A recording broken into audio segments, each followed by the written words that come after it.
Hey, good evening, YouTube. Chris Jenkins, credentialed member of the media, covering the Carolina Panthers for Charlotte Vibe, aka Man of the People, because you have a friend in the media, which is me. Anytime you have a question about these Carolina Panthers, I'm your guy to go to and get those questions answered for you. Tonight, excuse me, we're going to get you ready for this Las Vegas Raiders matchup. Yes, in the morning, I'll be hopping on a plane headed to Las Vegas to continue to cover this team on the road for you. But today we're going to get you up to date with the last injury report of the week, as well as getting you up to date with some of the things that Coach Canales said today in practice. So, without further ado, by the way, when you're watching this video, get in the habit, just hit that like button for me, please. It'll help other Carolina Panther fans find out about this channel. What's up, Matt? First person signed on this late at night to check me out.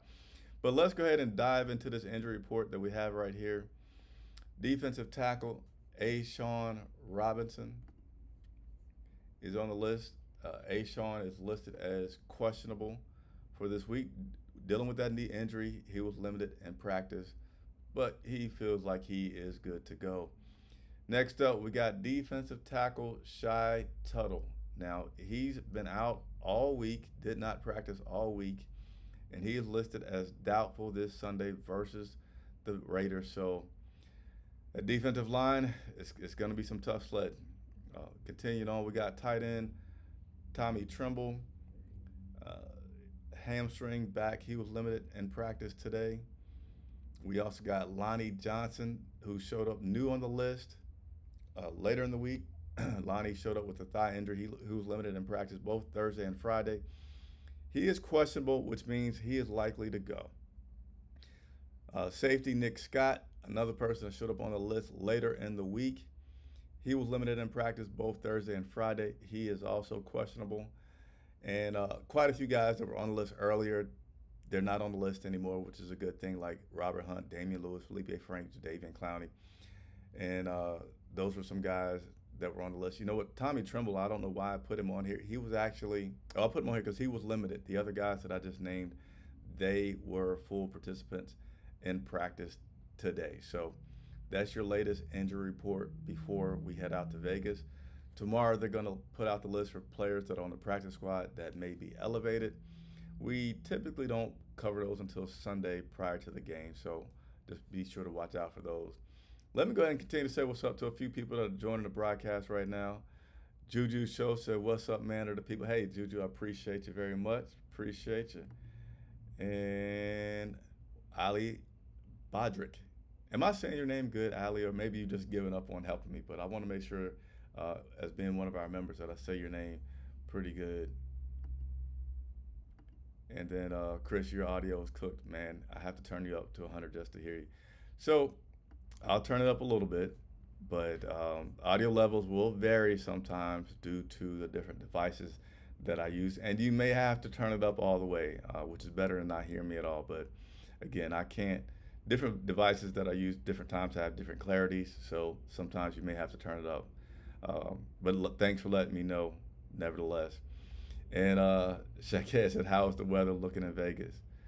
I have not checked the weather in Vegas because, just to let you guys know, here's a day in the life of a reporter. I'm going to fly out very early in the morning. I'm going to get to Vegas around noon tomorrow, and I'm going to sit there in my hotel until I get all of my notes ready for the pregame show and cover the team on Sunday. As well as tomorrow night, I will do a show from Vegas where make myself 100% available to y'all to answer any questions for an hour. So, may I leave the hotel? Probably just to get dinner.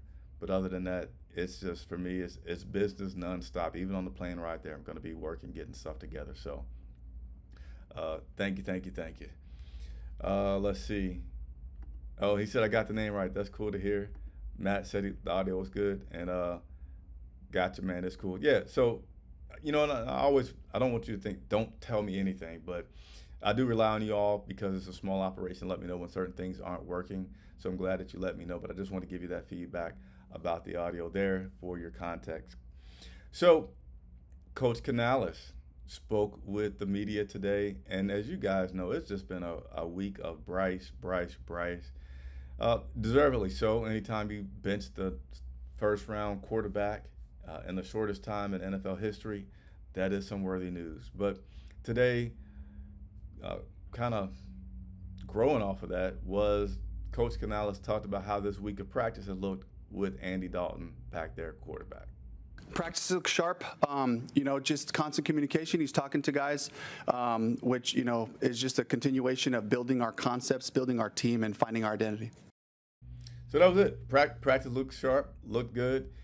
Dave is not going to say, "Oh man, it was night and day. It was so much better." He's not going to say that. Feeling is they still want to bring back Bryce and are going to have a plan for do that. So you don't want to just kind of say, "Yeah, he sucked," or what. If that was his feelings. He's just going to continue to be as middle of the road and team talk as much as possible. But everything with Andy looks sharp. I'm excited about Andy starting this week, not for the demise of Bryce, but just for the support of the team, for the support of the fan base. I really feel like Andy Dalton's going to give us a chance to win, and we'll see how that unfolds this Sunday.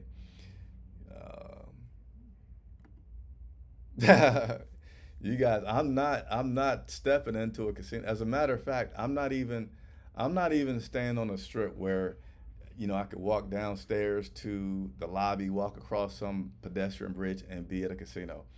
I'm staying at a fairly decent hotel, but no, I'm not getting there any gambling. I'm not even gonna be there 48 hours. I'm probably gonna barely be there 38 hours I said 30 hours to get there. Cover team, and I'm leaving I'm leaving Sunday night after the game to head back. I'll be back in Charlotte Monday morning, but appreciate the humor with you guys. Appreciate the humor. So one other clip that I want to play from David Canales, he said it 100 times about run, run, run. Now I get it. We've come out the gates extremely slow, 30-0 with the Saints. I think it was 20-0 with the Chargers. So first-year coach, getting adjusted to a lot of things. The ball wasn't being ran a lot. But he spoke today about trying to get back to the run and what he's looking to get out of the run game this week versus the Raiders. Honestly, we can get more attempts. We just have to attack third down and find our identity there, making sure that we're moving the chains, finding, gaining some first downs, on first and second down, winning those downs to put us in favorable spots right there. And so we can continue to build on our run game. But I'm excited about the core of what we're doing right now. And of course, just all the things that come off it, the actions, the boots and all those things. So it's a complementary thing. It's the marriage of the run and the pass game. But I'm excited about our guys up front and the effort that they've been putting in. Dave. So I kind of think that was a fair statement by Dave, saying that he's really just looking to build off of it because it has been good and gotten better. Chuba was, I think, 6 carries. And I'm only going to talk about Chuba, but Chuba was 6 carries for about 12 or 14 yards that first game, 10 carries for closer to 60 yards the second game.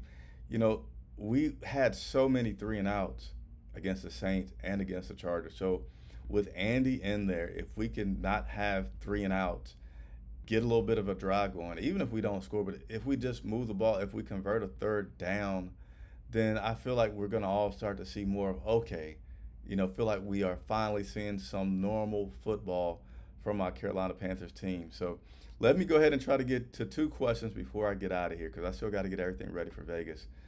B. Stallion, Chris, do you expect Dalton to have a better, more effective outing than what we've seen on the offensive side of the ball? If this happens, what does it mean for expectations of Bryce Young? Keep pounding. B. Stallion, appreciate the question.